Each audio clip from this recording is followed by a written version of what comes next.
This is White Plains Week, the weekly roundup of White Plains, Westchester, and world news. With John Bailey, editor and publisher of the daily internet newspaper White Plains Citizen Net Reporter, WPCNR.com. Jim Benerofe, editor and publisher of SuburbanStreet.com and WhitePlains.com. White Plains Week, what's happening? Who are the newsmakers? What's in store for the future? The views and opinions expressed on this program are solely those of the participants.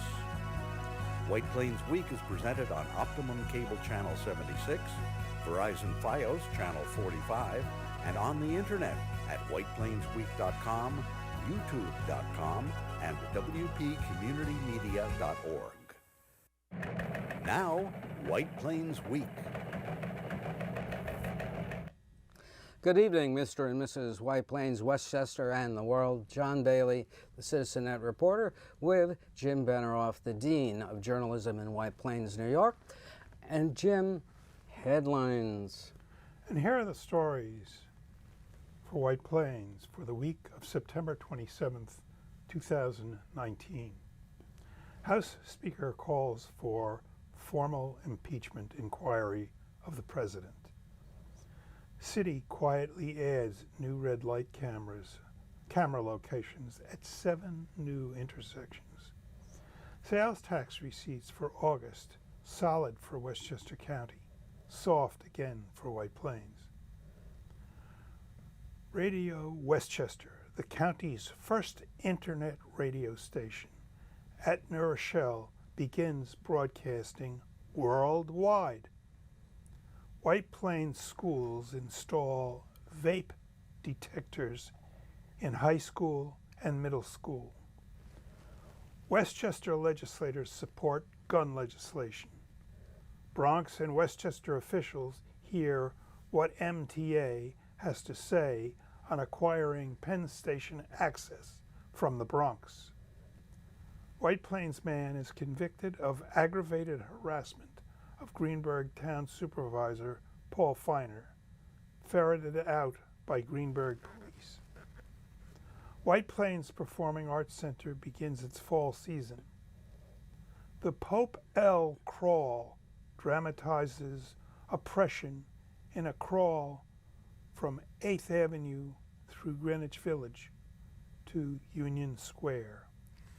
Last Friday was the night Stormy Daniels came to town. Thank you, Jim. And let's go to a very serious White Plains Week video newsreel. And that, of course, is another front page for the ages. Another one, you rarely see those banners. And here's what it looked like, unfettered by the White Plains Week. Next shot. There we go. And that's what it looked like on Thursday. And what was your reaction to this? Well, I think that it's been a long time in coming, but I think that they've really got to find out exactly what was going on with this phone call. And I mean, there's such, when they had the president or prime minister or whatever of Ukraine. the Ukraine, Yeah. coming out and saying that he was not pressured. Yes. Give me a break. Mm-hmm. Why is all this happening?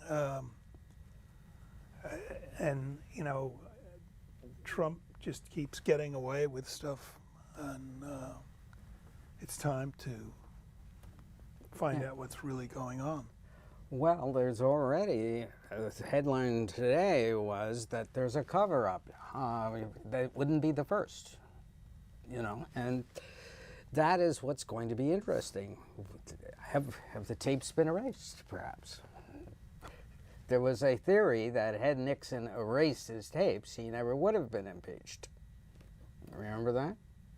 But I guess he was saving them for a buck. But be that as it may, there is no humor in this situation. The country is in a very dangerous shape because we're heading into an election, and there are a number of pundits out there who think seriously that Democrats should not impeach because it will empower Trump's base and shield or obscure Democratic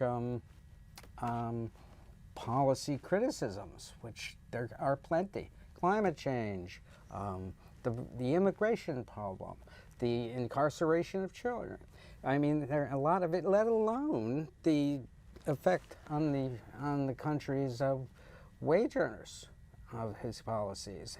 Tariffs. I mean, those are the issues that Democrats have to make understood to the voters to win the next election, no matter who runs.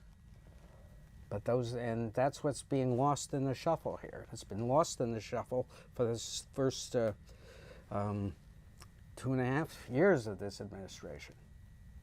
He has dominated the news with distractions. But anyway, speaking of distractions, you better drive a little more carefully beginning October the 1st, because White Plains has decided to install more red light camera installations around the city. And there's one that I saw being installed on South Lexington Avenue, looking up past the Magnotta's Grocery there. And I just noticed, and I said, who knew? Who knew they were doing this? Did the Common Council sit down in discussion with the city and, you know, really figure this sounds like a good idea? Is it making a good number for the city or what? Now, where are the locations you want to know, you ask? Here it is. After October 1st, new cams are live at southbound South Lex Avenue and Maple Avenue, eastbound Main Street at Bank Street, that's going to be fun in the mornings, and westbound Martine Avenue at Mamaroneck Avenue. Two really zippy intersections that people want to get across because they're rush hour routes. Now, later this fall, westbound Hamilton Avenue at Cottage Place, northbound Mamaroneck Avenue at Ridgeway, right in my neighborhood, they're targeting me, and northbound Mamaroneck Avenue at Bryant Avenue, northbound North Street at Bryant Avenue, and that is another touchy intersection ever since they changed the left turn signal to after the green instead of before they go green eastbound, westbound. And southbound Terrytown Road at Central Avenue, always a thrilling place to cross even when you're obeying the lights, and eastbound Westchester Avenue at South Kensico Avenue. I would venture to say, Jim, and why don't we keep that slide up while we kick this around a little so people can take notes, because it's hard to find. So what do you think? Well, I think that if we keep doing this stuff, everybody's going to be in jail. Maybe not. Maybe not. You know, I don't know. I'd like to know how much money they're making at it, and yes, definitely. You know, is it clogging the courts? Well, we don't know if it's clogging the. I think people just pay it. Yeah. But that's another thing. Collection rates, and what happens if they go after them if they don't pay? Because you're sent a notice, and I guess you can. But be that as it may, the complete story, the press release put out yesterday afternoon, is up on my website, WPCNR.com, if you want to note the details. And we'll have more on that. However, you make a good point, Jim, about how much money this is bringing into the city. And also, they did position in the press release that's reduced accidents 15%, which is they really like, and they say this is a safety measure. But it's a safety measure. I think you also have to say how many tickets that were supposedly valid violations were found by the police not to be violations. In other words, what's the percentage that the police are throwing out But I mean, it would just be interesting. And also, we definitely need some numbers on this, and I think it's important, and we'll tell you why. The tax sales receipts figures came out on last week on the 19th, and the figures are very good for the county sales taxes, up 4.8% in August, up 2.8% on the year through the first 8 months of the year. So it's September, October, November, and December to go. And we'll have the September figures about the third week in October, and that will tell a tale. The White Plains sales tax receipts down 3.1% in July and August, when we had a lot going on, and it was hot, and people would supposedly go to malls, and people certainly go out to restaurants, but the county is doing really well, and if county sales match last year's next 5 months, the deficit will be erased, and George Latimer will be hailed as a financial genius, balancing the budget that the Democratic legislature passed to my everlasting bewilderment. But anyway, what do you think? Well, I think that, between parking enforcement and traffic lights, I don't think it's going to encourage shoppers to come to downtown White Plains. Now, maybe when they get all the apartments built and if they all fill up, you'll get a lot of foot traffic and you'll get the sales.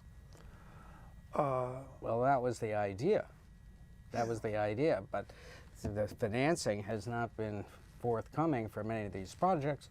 Fortunately, 2 are now going again, the Continuum and the Boulevard. Not the Boulevard, but the... Katera. I can't keep the names of these straight. But yeah, they're definitely working on that. There was the one on the Mamaroneck and East Post Road. Yeah. Well, they got to get them up, I mean, they got to get them rented. Yes, rented.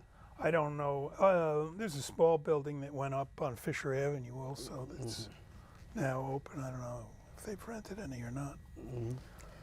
Now, can they pre-rent them with nice models? In other words, get them rented up so that the lease starts up. I think, depending upon the market. Now, the market they're going after is basically, I guess, a singles market or millennial market. And you're not going to be, you get couples, but you're not going to get families, with kids. So, I don't know. And they're not exactly long-range planners, those people. Yeah, well, they may not want to pre-rent, and you don't know. I mean, pre-renting is hard because you don't know exactly when the construction's going to finish. And you have your own leases to worry about. Yeah. Yeah. So it's not really a good tactic. How soon do they start renting these things out in the normal scheme of things? I actually don't really know. It varies. But I think that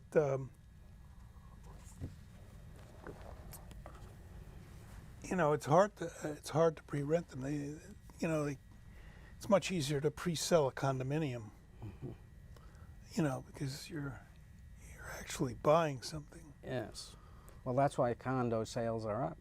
Yeah. And prices are up on condos, which is a good thing for condo sellers. Yes. Not so much good for people who want to buy condos. But that is perhaps one positive thing about real estate is the condo sales are going up, as are the rapidly disappearing multifamilies. Now we have some breaking news. We got a new media outlet this week. We're going to take a look at a panorama of Radio Westchester.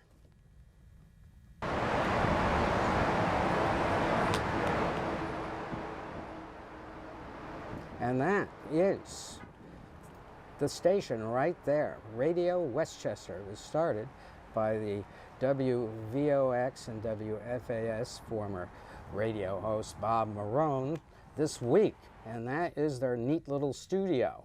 And we traveled down to see him on Tuesday, and we talked to him about Westchester Radio. And here's that interview.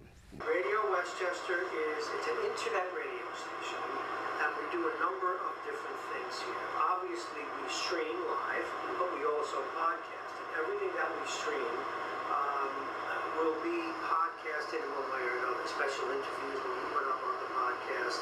You'll be able to listen to a show when you want to, even the morning show.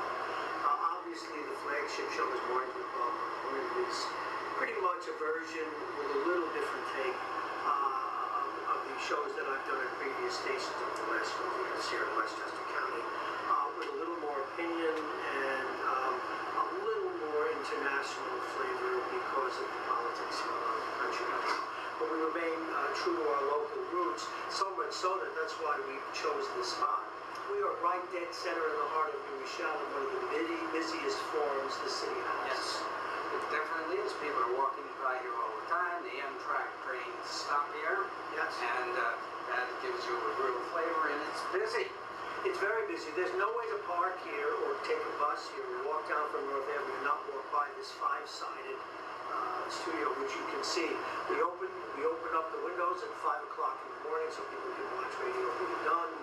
Our guests come in, and as you can see, we're still, we're very new. We've only launched this show, the morning show, which is 4 hours long. We will have during the day a lot of different one-hour shows and blogs. We will sell blogging for people. Let's say you have a business, a paint store, and you want to do a one-hour show about your paint store that put on your website. All you need to do is come in here, sit right there. We will, or if you want an anchor to help you for no extra charge, we'll help you get your show on the air. And then we'll shoot you the MP3, or if you want a video, we'll do that too. So you're a production studio. We're a production studio as well. If you look over your shoulder, you'll see a green screen. Okay, so Bob Marone talking about Westchester Radio, and it's really a nice setup he has down there at the studio. On top of that, very visible, it's very clean, equipped with the most modern stuff.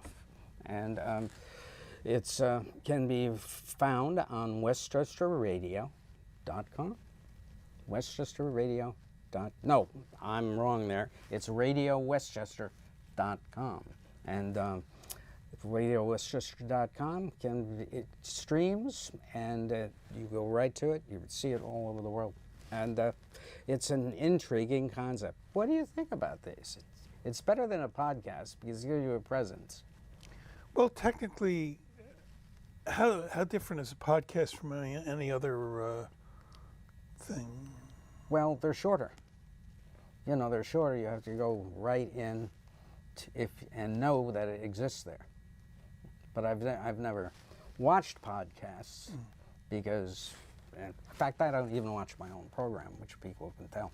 But anyway, the situation is that this is trying to combine the immediacy of radio, a different voice, and it's just an interesting concept. And he's invested quite heavily in this. And Noam Bramson came down for his first day to welcome him to the city, and we'll see how it works out. Now, we had 2 interesting events this week. White Plains School District announced that they have installed vape detectors in secret locations in the middle school and the White Plains High School. And if they discover that you are vaping, they will come in touch with you, and they will try and intervene to help you with your addiction. That is the goal of this.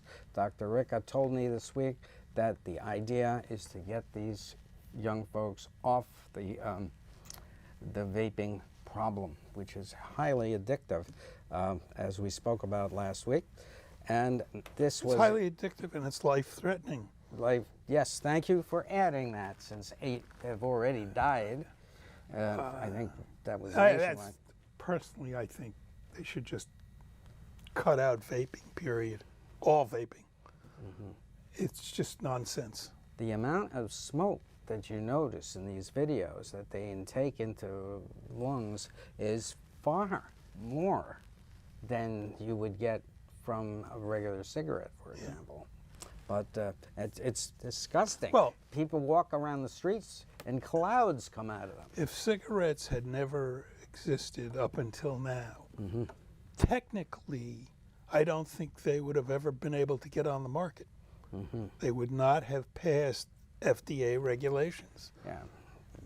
So nobody has really delved in to how this product ever got allowed to be on the market. Are we that interested in taxing products to store up our lousy finances, state by state and town by town? Well, we're killing off people who could be paying taxes. Yeah. That is terrible thought, but that is correct. And it's just, but another thing, the school district and the superintendent discussed this last year, and they decided to execute it this year, and they have already had success with it. The locations are secret, and they detect TCHs in the air. That's how they work. The actual chemical that supplies the kick in these products. Now, in another matter, Paul Feiner won a case this week, the last week, in White Plains City Court.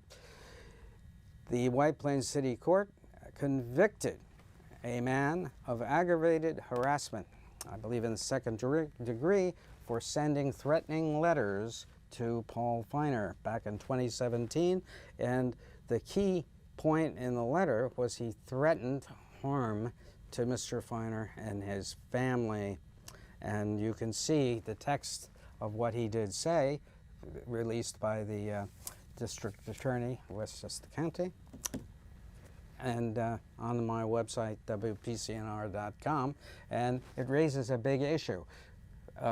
From a legal standpoint, I think, if you write a threatening letter saying, I really don't like what you're saying on the show, John Bailey, you know, and I think you're really way off base here, and I'm really angry about this.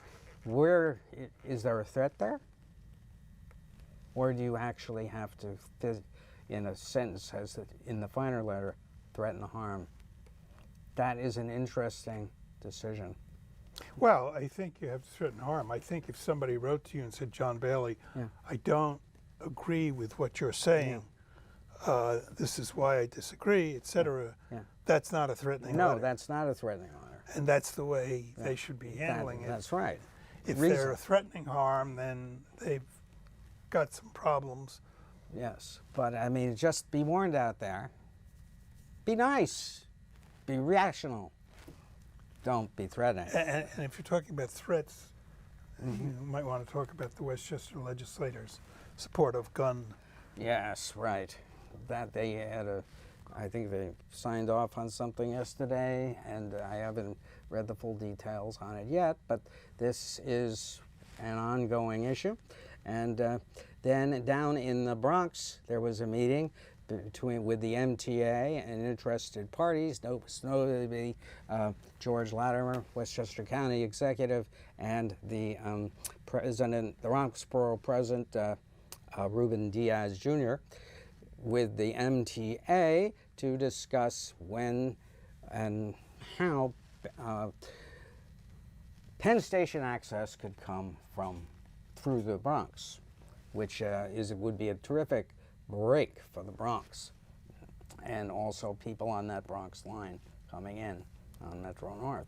And but we don't have yet what they say. Would everybody be accessing that? In other words, if I'm coming from White Plains, would I be able to access Penn Station through the Bronx? That is a very good question, because we don't know the actual plan of how whether to connect both Grand Central and to the. And what about the New Haven line? Well, the New Haven line is the Metro North line. Comes on through there, but see, this is what I'm saying. We have these conferences, and we don't get any information on what actually happened. I could not attend because of another commitment, but that's the way it happens. It's on these conferences. They have to be more forthcoming and provide information in a timely manner. So, now, another intriguing event. Last Friday night, Stormy Daniels came to White Plains. That is her tour bus. Right outside is the Z Prime Italian Steakhouse, where she was appearing at the White Plains Comedy Club. Next slide, please, which is down in the second below underground portion of the Prime Steakhouse. And this was the scene. We saw this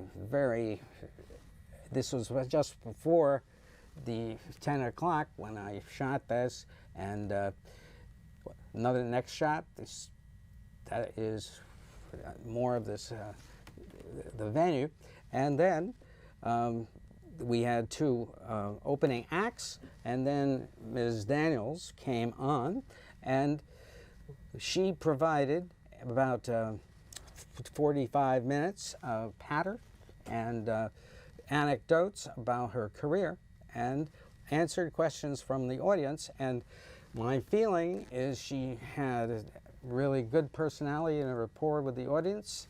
They were having a good time, they were laughing at what she said, but the material needs the professional touch. You know, more comedy writing as sort of an opening monologue that's funny, etc. But she also had copies of her book for sale shown here, Stormy Daniels, full disclosure, and no pictures were allowed at this, so that's why you don't have a picture of us. Now, John Ioris is interviewed on People to Be Heard this week. He's next, and he is the chairman of the board of the White Plains Performing Arts Center, and he is interviewed on People to Be Heard. You can see that on wpcommunitymedia.org or Saturday night at 7. And he points out how great the PPAC is doing, and they talk about their new season coming along. And right now, I want to show you the crawl in Greenwich Village, and we'll watch this. It was provided.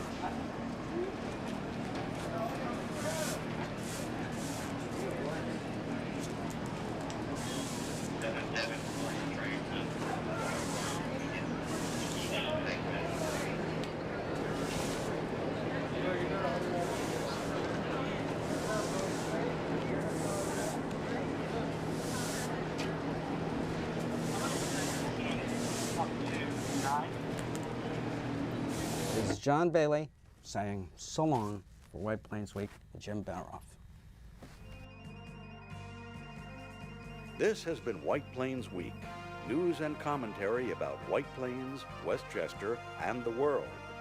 The views and opinions expressed on this program were solely those of the participants. White Plains Week, produced by White Plains Citizen Net Reporter, and presented on Optimum Cable Channel 76 and Verizon Fios Channel 45.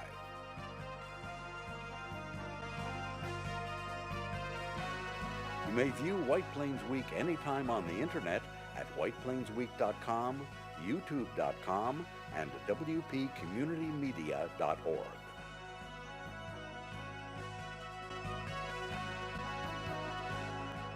For White Plains Week, this is Peter Katz speaking.